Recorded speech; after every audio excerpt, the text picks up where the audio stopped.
बोलिए बाके बिहारी नंदलाल की जय। श्रीमद् भगवद गीता के चौथे अध्याय का महात्म्य। श्री भगवान कहते हैं कि प्रिय, अब मैं चौथे अध्याय का महात्म्य बतलाता हूँ, सुनो। भागीरथी के तट पर वाराणसी नामक एक पुरी है, जिसे बनारस भी कहते हैं। वहाँ विश्वनाथ जी के मंदिर में भरत नाम के एक योगनिष्ठ महात्मा रहते थे, जो प्रतिदिन आत्मचिंतन में तत्पर हो आदर पूर्वक गीता के चतुर्थ अध्याय का पाठ किया करते थे। उसके अभ्यास से उनका अंतःकरण निर्मल हो गया था। वे शीत उष्ण आदि द्वंद्वों से कभी व्यथित नहीं होते थे।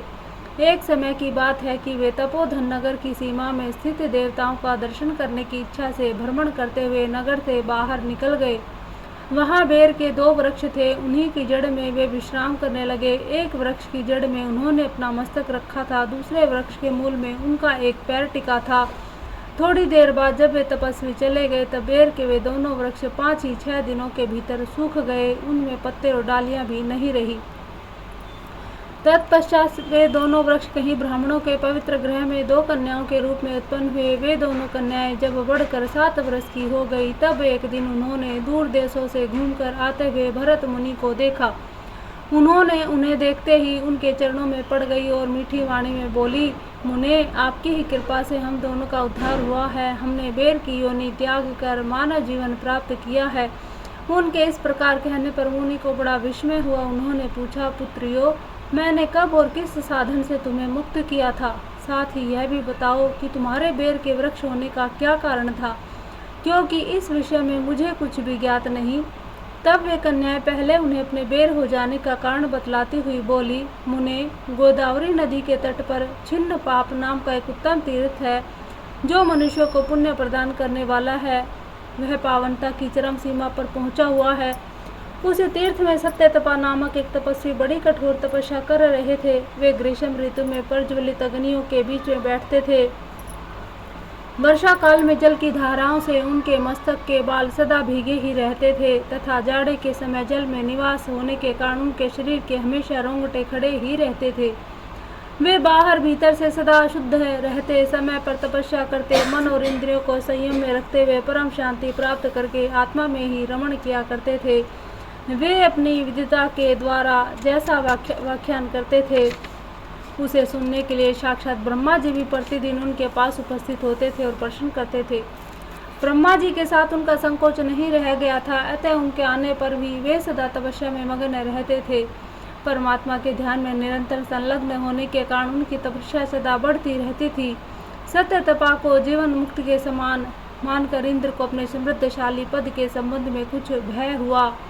तब उन्होंने उसकी तपस्या में सैकड़ों विघ्न डालने प्रारंभ किए। अप्सराओं के समुदाय से हम दोनों को बुलाकर इंद्र ने इस प्रकार आदेश दिया, तुम दोनों उस तपस्वी की तपस्या में विघ्न डालो, जो मुझे इंद्रपद से हटाकर स्वयं स्वर्ग का राज्य भोगना चाहता है। इंद्र का यह आदेश पाकर हम दोनों उनके सामने से चलकर गोदावरी के तीर पर, जहाँ वे मुनि तपस्या करते थे, आई। तदंतर वहाँ मन एवं गंभीर स्वर में बजते हुए मृदंग और मधुर वेणुनाद के साथ हम दोनों ने अन्य अप्सराओं सहित मधुर स्वर में गाना आरंभ किया। इतना ही नहीं, उन योगी महात्मा को वश में करने के लिए हम लोग स्वर, ताल और लय के साथ साथ नृत्य भी करने लगी। बीच बीच में जरा जरा सा आंचल खिसकने पर उन्हें हमारी छाती भी दिख जाती थी। हम दोनों की उन्मत्त गति काम भाव का उद्दीपन करने वाली थी, किंतु उसने उन निर्विकार चित्त वाले महात्मा के मन में क्रोध का संचार कर दिया। तब उन्होंने हाथ से जल छोड़कर हमें क्रोधपूर्वक श्राप दिया, अरे तुम दोनों गंगा जी के तट पर बेर के वृक्ष हो जाओ। यह सुनकर हम दोनों ने बड़ी विनय की कहा, महात्मान, हम दोनों पराधीन थी, अतः हमारे द्वारा जो दुष्कर्म बन गया है उसे आप क्षमा करें। यूँ कहकर हमने मुनि को प्रसन्न कर लिया। तब उन पवित्र चित्र वाले मुनि ने हमारे शापोद्धार की अवधि निश्चित करते हुए कहा, भरत मुनि के आने तक ही तुम पर यह शाप लागू होगा। उसके बाद तुम लोगों का मृत्यु लोक में जन्म होगा और पूर्व जन्म की स्मृति बनी रहेगी। मुनि, जिस समय हम दोनों बेर के वृक्ष में खड़ी थी, उस समय आपने हमारे समीप आकर गीता के चौथे अध्याय का जाप करते हुए हमारा उद्धार किया था, अतः हम आपको प्रणाम करते हैं। आपने केवल शाप से ही नहीं, इस भयानक संसार से भी गीता के चतुर्थ अध्याय के द्वारा हमें मुक्त कर दिया है। श्री भगवान कहते हैं कि उन दोनों के इस प्रकार कहने पर मुनि बड़े प्रसन्न हुए और उनसे पूजित होकर विदा लेकर जैसे आए थे वैसे ही चले गए। तथा वे कन्याएं भी बड़े आदर के साथ प्रतिदिन गीता के चतुर्थ अध्याय का पाठ करने लगी, जिससे उनका उद्धार हो गया। अतः जिस किसी को भी पूर्व जन्मों के कारण को शाप लगा हुआ है, तो शाप मुक्ति के लिए गीता के चतुर्थ अध्याय का पाठ करना चाहिए। बोलिए बाकी बिहारी नंदलाल की जय। अब हम गीता के चौथे अध्याय का संस्कृत और उसके बाद हिंदी में अनुवाद करेंगे। जय जय श्री राम, जय जय श्री राम। श्री भगवानुवाच इमं विवस्वते योगं प्रोक्तवाहनम् अवयं विवस्वान्मन्वे प्राह मुनिरीक्ष वाक्वे अब्रवीत। श्री भगवान बोले, मैंने इस अविनाशी योग को सूर्य से कहा था। सूर्य ने अपने पुत्र व्यवस्थ मनु से कहा और मनु ने अपने पुत्र राजा इवाक्षु से कहा। बोलिए बाकी बिहारी नंदलाल की जय। एवं परंपरा प्राप्तमिमं राजर्षयो विदु स काले नेह महता योगो नष्ट परंतप। हे परंतप अर्जुन, इस प्रकार परंपरा से प्राप्त इस योग को राज ऋषियों ने जाना, किंतु उसके बाद वह योग बहुत काल से पृथ्वी लोक में लुप्त प्राय हो गया। स एवायं मया त्यग्ध योग प्रोक्त पुरातन भक्तो ऐसी में सखा चेती रहस्यम होत दुत्तमम्। तू मेरा भक्त और प्रिय सखा है, इसलिए वही यह पुरातन योग आज मैं तुझको कहा, क्योंकि यह बड़ा ही उत्तम रहस्य अर्थात गुप्त रखने योग्य विषय है। अर्जुन वाच अपरम भवतो जन्म परम जन्म विवस्वतः कथमेत द्विजनानियां त्वमादो प्रोक्तवानिति। अर्जुन बोले, आपका जन्म तो अर्वाचीन अभी हाल का है और सूर्य का जन्म बहुत पुराना अर्थात कल्प के आदि से हो चुका था। तब मैं इस बात को कैसे समझूं कि आपने ही कल्प के आदि में सूर्य से यह योग कहा था। श्री भगवान अनुवाच बहुनी में व्यतीतानि जन्मानि तव चार्जुन तान्यः वेद सर्वाणि न त्वं वेत्थ परन्तप। श्री भगवान बोले, हे परंतप अर्जुन, मेरे और तेरे बहुत से जन्म हो चुके हैं, उन सब को तू नहीं जानता, किंतु मैं जानता हूँ। अजो अपि सन्नवयात्मः भूतानामीश्वरो अपि सनः प्रकृतिं स्वामधिष्ठाय संभवम्य यात ममायया। मैं अजन्मा और अविनाशी स्वरूप होते हुए भी तथा समस्त प्राणियों का ईश्वर होते हुए भी अपनी प्रकृति को अधीन करके अपनी योग माया से प्रकट होता हूँ। यदा यदा ही धर्मस्य ग्लानिर्भवति भारत अभ्युत्थानं धर्मस्य तदात्मानं सृजाम्यहम्। हे भारत, जब जब धर्म की हानि अधर्म की वृद्धि होती है, तब तब मैं ही अपने रूप को रचता हूँ अर्थात साकार रूप में लोगों के सम्मुख प्रकट होता हूँ। परित्राणाय साधूनां विनाशाय च दुष्कृतां धर्म संस्थापनार्थाय संभवामि युगे युगे। साधु पुरुषों का उद्धार करने के लिए, पाप कर्म करने वालों का विनाश करने के लिए और धर्म की अच्छी साधना से अच्छी तरह से स्थापना करने के लिए मैं युग युग में प्रकट हुआ करता हूँ। जन्म कर्म च में दिव्यमेवं यो वेति तत्त्वतः त्यक्त्वा देहं पुनर्जन्म नैति मामेति सो अर्जुन। हे अर्जुन, मेरे जन्म और कर्म दिव्य अर्थात निर्मल और अलौकिक हैं। इस प्रकार जो मनुष्य तत्व से जान लेता है, वह शरीर को त्याग कर फिर जन्म को प्राप्त नहीं होता, किंतु मुझे ही प्राप्त होता है। वीतराग भय क्रोधा मन में मामुपाश्रितः बहवो ज्ञान तपसा पुता मदभाव मागताः। पहले भी जिनके राग भय और क्रोध सर्वथा नष्ट हो गए थे, जो मुझ में अनन्य भक्ति प्रेम पूर्वक स्थित रहते थे, ऐसे मेरे आश्रित रहने वाले बहुत से भक्त उपयुक्त ज्ञान स्वरूप तप से पवित्र होकर मेरे स्वरूप को प्राप्त हो चुके हैं। ये यथा मां प्रवदन्ते तान्तथैव भजाम्यहं मम वर्तमानुवर्तन्ते मनुष्याः पार्थ सर्वशः। हे अर्जुन, जो भक्त मुझे जिस प्रकार भजते हैं, मैं भी उनको उसी प्रकार भजता हूँ, क्योंकि सभी मनुष्य सब प्रकार से मेरे ही मार्ग का अनुसरण करते हैं। कांक्षन्तः कर्मणः सिद्धिं यजन्त इह देवताः क्षिप्रं हि मानुषे लोके सिद्धिर्भवति कर्मजा। इस मनुष्य लोक में कर्मों के फल को चाहने वाले लोग देवताओं का पूजन किया करते हैं, क्योंकि उनको कर्मों से उत्पन्न होने वाली सिद्धि शीघ्र मिल जाती है।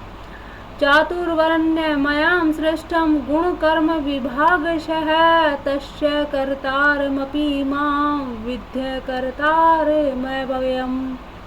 ब्राह्मण, क्षत्रिय, वैश्य, शूद्र इन 4 वर्णों का समूह गुण और कर्मों के विभाग पूर्वक मेरे द्वारा रचा गया है। इस प्रकार उस सृष्टि रचनादि कर्म का कर्ता होने पर भी मुझ अविनाशी परमेश्वर को तू वास्तव में अकर्ता ही जान।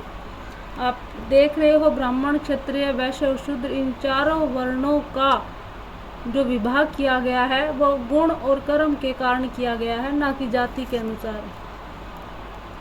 न मां कर्माणि लिम्पन्ति न मे कर्मफले स्पृहा इति मायोऽभिजानाति कर्मभिर्न स बध्यते। कर्मों के फल में मेरी स्पृहा नहीं, इसलिए मुझे कर्म लिप्त नहीं करते। इस प्रकार जो मुझे तत्व से जान लेता है वह भी कर्मों से नहीं बंधता। एवं ज्ञात्वा कृतं कर्म पूर्वैरपि मुमुक्षुभिः कुर्वन् कर्म तस्मात् त्वं पूर्वत्रं कृतं। पूर्व काल में मुमुक्षुओं ने भी इस प्रकार जानकर ही कर्म किए हैं, इसलिए तू भी पूर्वजों द्वारा सदा से किए जाने वाले कर्मों को ही कर। किम कर्मेति कव्योऽप्यत्र मोहितः तत्ते कर्म परोक्ष्यामि यज्ञात्वा मोक्षेश उभात्। कर्म क्या है और अकर्म क्या है, इस प्रकार इसका निर्णय करने में बुद्धिमान पुरुष भी मोहित हो जाते हैं। इसलिए वह कर्म तत्व मैं तुझे भली भांति समझा कर कहूँगा, जिससे जानकर तू अशुभ में अर्थात कर्म बंधन से मुक्त हो जाएगा। अब कर्म सुनिए क्या होते हैं। कर्मणो होयपि बोधव्यम च विकर्मणः अकर्मश्च बोधव्यम गहना कर्मणो गति। कर्म का स्वरूप भी जानना चाहिए और अकर्म का स्वरूप भी जानना चाहिए तथा विकर्म का स्वरूप भी जानना चाहिए, क्योंकि कर्म ही गति गहन है। कर्मण्य कर्म यह पश्चेद कर्मणि च कर्म यह स बुद्धिमान मनुष्येषु स युक्त कृत सन कर्म कृत। जो मनुष्य कर्म में अकर्म देखता है और अकर्म में कर्म देखता है वह मनुष्य में बुद्धिमान है और वह योगी समस्त कर्मों को करने वाला है। यस्य सर्वे समारंभा काम संकल्प वर्जिताः ज्ञानाग्नि दग्ध कर्माणि तमाहुः पंडितः बुधा। जिनके संपूर्ण शास्त्र सम्मत कर्म बिना कामना और संकल्प के होते हैं तथा जिससे समस्त कर्म ज्ञान स्वरूप अग्नि के द्वारा भस्म हो गए हैं, उस महापुरुष को ज्ञानी जन भी पंडित कहते हैं। यानी कि हमें बिना कामना के कर्म करना चाहिए कि ये कर्म करेंगे तो हमें इस फल की प्राप्ति होगी, ऐसा नहीं सोचना चाहिए। त्यक्त्वा कर्म फलांग संग नित्य तृप्तो निराश्रयः कर्मण्य भी प्रवृत्तोऽपि नैव किंचित करोति स। जो पुरुष समस्त कर्मों में तथा उनके फल में आसक्ति का सर्वथा त्याग करके संसार के आश्रय से रहित हो गया है और परमात्मा में नित्य तृप्त है, वह कर्मों में भली भांति बरतता हुआ भी वास्तव में कुछ भी नहीं करता। निराशीर्यत चितात्मः त्यक्त सर्व परिग्रह शारीरम केवलम कर्म कुर्वन्नाप्नोति किल्बिषम्। जिनका अंतःकरण इंद्रियों के सहित शरीर जीता हुआ है, जिसने समस्त भोगों की सामग्री का परित्याग कर दिया है, ऐसा आशा रहित पुरुष केवल शरीर संबंधी कर्म करता हुआ भी पापों को प्राप्त नहीं होता। यद्रच्छालाभ संतुष्टो द्वंद्वातीतो विमत्सरः समय सिद्धवसिद्धो च कृत्वापि न निबध्यते। जो बिना इच्छाओं के अपने आप प्राप्त हुए पदार्थ में सदा संतुष्ट रहता है, जिसमें ईर्ष्या का सर्वथा अभाव होता है, जो हर्ष शोक आदि द्वंद्वों से सर्वथा अतीत हो गया है, ऐसा सिद्धि और असिद्धि में सब रहने वाला कर्म योगी कर्म करता हुआ भी उनमें नहीं बंधता। गत संगस्य मुक्तस्य ज्ञानावस्थित चेतसः यज्ञायाचरतः कर्म समग्र परविलीयते। जिनकी आसक्ति सर्वथा नष्ट हो गई है, जो देह अभिमान और ममता से रहित हो गया है, जिसका चित्त निरंतर परमात्मा के ज्ञान में स्थित रहता है, ऐसा केवल यज्ञ संपादन के लिए कर्म करने वाले मनुष्य के संपूर्ण कर्म भली भांति विलीन हो जाते हैं। ब्रह्मार्पणः ब्रह्म हविर्ब्रह्माग्नो ब्राह्मणहुतम् ब्रह्मैव तेन गन्तव्यं ब्रह्म कर्म समाधिना। जैसे यज्ञ में अर्पण अर्थात श्रुवा आदि भी ब्रह्म है और हवन किए जाने योग्य द्रव्य भी ब्रह्म है तथा ब्रह्म रूप कर्ता के द्वारा ब्रह्म रूप अपनी अग्नि में आहुति देना रूप क्रिया भी ब्रह्म है, उस ब्रह्म क्रम में स्थित रहने वाले योगी द्वारा प्राप्त किए जाने वाले योग्य फल भी ब्रह्म ही है। देवमेवापरे यज्ञं योगिनः पर्युपासते ब्रह्माग्ने वापरे यज्ञं यज्ञेन वोपजुह्वति। दूसरे योगी जन देवताओं के पूजन रूप यज्ञ का ही भली बातें अनुष्ठान किया करते हैं और अन्य योगी जन पर ब्रह्म परमात्मा रूप अग्नि में अभेद दर्शन रूप यज्ञ के द्वारा ही आत्मा रूप यज्ञ का हवन किया करते हैं। श्रोतादीनिन्द्रियाण्यये संयमाग्निषु जुहति शब्दादीन् विषयाण्यये इंद्रियाग्निषु जुहति। अन्य योगी जन श्रोत्र आदि समस्त इंद्रियों को संयम रूप अग्नियों में हवन किया करते हैं। दूसरे योगी शब्द आदि समस्त विषयों को इंद्रिय रूप अग्नियों में हवन किया करते हैं। सर्वाणि इंद्रिय कर्माणि प्राण कर्माणि चापरे आत्म संयम योगाग्नो जुहति ज्ञान दीप्तते। दूसरे योगी जन इंद्रियों की संपूर्ण क्रियाओं को और प्राणों की समस्त क्रियाओं को ज्ञान से प्रकाशित आत्म संयम योग रूप अग्नि में हवन किया करते हैं। द्रव्य यज्ञ सत्यपोयज्ञ योग यज्ञस्तथा परेः स्वाध्याय यज्ञान यज्ञाश्च यत्तये संशीत व्रतः। कई पुरुष द्रव्य संबंधी यज्ञ करने वाले हैं, कितने ही तपस्या रूप यज्ञ करने वाले हैं, दूसरे कितने ही योग रूप यज्ञ करने वाले हैं, कितने अहिंसा आदि तीक्ष्ण व्रतों से युक्त यतनशील पुरुष स्वाध्याय रूप ज्ञान यज्ञ करने वाले हैं। अपान जुहति प्राणम प्राणे अपान तथा परे प्राणापान गतिरुद्ध्वा प्राणायाम प्रायणः अपरे नियताहारा प्राणान् प्राणेषु जुहति सर्वे सप्येते यज्ञविदो यज्ञक्षपित कल्मषः। दूसरे कितने ही योगी जन अपान वायु में प्राण वायु का हवन करते हैं, जैसे ही अन्य योगी जन प्राण वायु में अपान वायु का हवन करते हैं, तथा अन्य कितने ही नियमित आहार करने वाले प्राणायाम परायण पुरुष प्राण और अपान की गति को रोककर प्राणों को प्राणों से ही हवन किया करते हैं। ये सभी साधक यज्ञों द्वारा पापों का नाश कर देने वाले और यज्ञों को जानने वाले होते हैं। अब देखो, प्राणायाम भी एक यज्ञ है, इसे भी करना चाहिए। यज्ञ शिष्टामृत भुजो यान्ति ब्रह्म सनातनहं नायं लोको सतस्य यज्ञस्य कुंतो अन्यः कुरु सत्तमम्। हे कुरु श्रेष्ठ अर्जुन, यज्ञ से बचे हुए अमृत रूप अन्न का भोजन करने वाला योगी जन सनातन पर ब्रह्म परमात्मा को प्राप्त होते हैं, और यज्ञ न करने वाले पुरुष के लिए यह मनुष्य लोक भी सुखदायक नहीं है, फिर परलोक में कैसे सुखदायक हो सकता है। एवं बहुविद्यां यज्ञावितता ब्रह्मणो मुखे क्रम जान विद्धि तान्य सर्वान्नेवं ज्ञात्वा विमोक्षयेषे। इसी प्रकार और भी बहुत तरह के यज्ञ वेद की वाणी में विस्तार से कहे गए हैं, उन सब को तू मन इंद्र और शरीर की क्रिया द्वारा संपन्न होने वाले जान। इस प्रकार तत्व से जानकर उनके अनुष्ठान द्वारा तू कर्म बंधन से सर्वथा मुक्त हो जाएगा। श्रेयान् द्रव्ये मयाज्ञः यज्ञ ज्ञान यज्ञः परन्तपः सर्वकर्मखिलं पार्थ ज्ञाने परिसमाप्यते। हे परंतप अर्जुन, द्रव्य में यज्ञ की अपेक्षा ज्ञान यज्ञ अत्यंत श्रेष्ठ है तथा यावन्य मात्र संपूर्ण कर्म ज्ञान में समाप्त हो जाते हैं।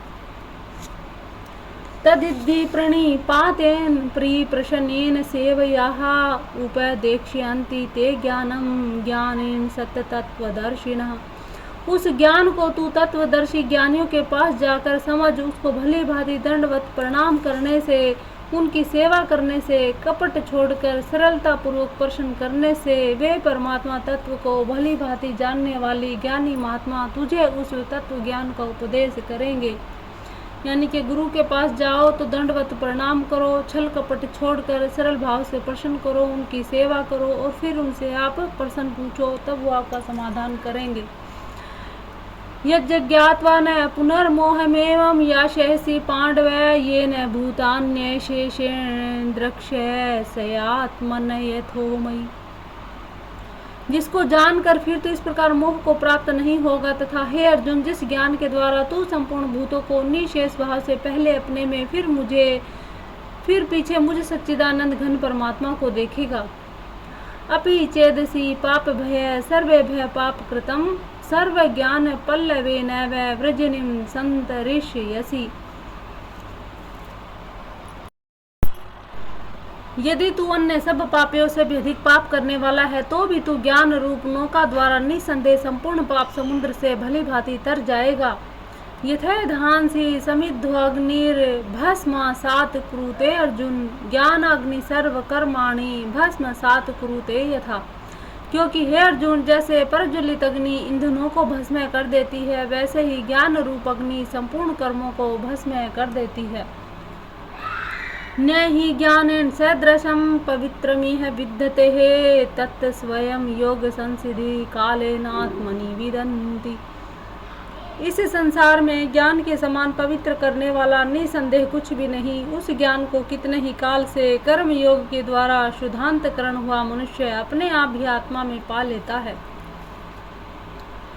श्रद्धावाल्लभते ज्ञानम तत्परः सयतेन्द्रियः ज्ञानम लब्ध्वा पराशांतिं चिरेणाधिगच्छति। जितेंद्रिय साधन परायण और श्रद्धावान मनुष्य ज्ञान को प्राप्त होता है तथा ज्ञान को प्राप्त होकर वह बिना विलंब के तत्काल ही भगवत प्राप्ति रूप परम शांति को प्राप्त हो जाता है। अज्ञश्चाश्रद्धः धानश्च संशयात्मा विनश्यति नायं लोकोऽस्ति न परो न सुखं संशयात्मनः। विवेकहीन और श्रद्धा रहित संशय युक्त मनुष्य परमार्थ से अवश्य भ्रष्ट हो जाता है। ऐसे संशय युक्त मनुष्य के लिए न यह लोक न परलोक और न ही सुख है। योग संन्य सत्कर्माण ज्ञान सच्छिन्न संशयहम आत्मवंतम न कर्माणि निबध्नन्ति धनंजय। हे धनंजय, जिसने कर्म योग की विधि से समस्त कर्मों को परमात्मा को अर्पण कर दिया है, जिसने विवेक द्वारा समस्त संशयों का नाश कर लिया है, ऐसे बस में किए हुए अंतकरण वाले पुरुष को कर्म नहीं बांधते। यानी कि अपने कर्मों को, जो भी कर्म करते हो वो भगवान को अर्पण करो, भगवान का नाम लेकर के अपने कर्म करो, ठीक है। और कुछ मन में संशय है, संदेह है, तो उसका निवारण करो। तस्माद् ज्ञान संभूतं हुतस्ते ज्ञानासीनात्मनः चित्तवयनं संचयं योगमातिष्ठोतिष्ठ भारत। इसलिए हे भरतवंशी अर्जुन, तू हृदय में स्थिति से अज्ञान जनित अपने संशय को विवेक ज्ञान रूप तलवार द्वारा छेदन करके सम तत्व रूप कर्म योग में स्थित हो जा और शुद्धि के लिए खड़ा हो जा। ओम तत्सदिति श्रीमद्भगवत गीतासु उपनिषत्सु ब्रह्म विद्यायां योग शास्त्रे श्री कृष्ण अर्जुन संवादे ज्ञानकरम संन्यास योगो नाम चतुर्थो अध्याय। बोले बाकी बिहारी नंदलाल की जय। हे परमपिता परमात्मा, मेरे द्वारा गीता के जो चौथे अध्याय का पाठ किया गया है, इसको कहने सुनने में जो भी त्रुटियां हुई हो उनको हृदय से मैं क्षमा मांगती हूँ। प्रभु उनको अनदेखा करना और मुझ पर अपनी कृपा दृष्टि बनाए रखना। जय जय श्री राम, जय जय श्री राम।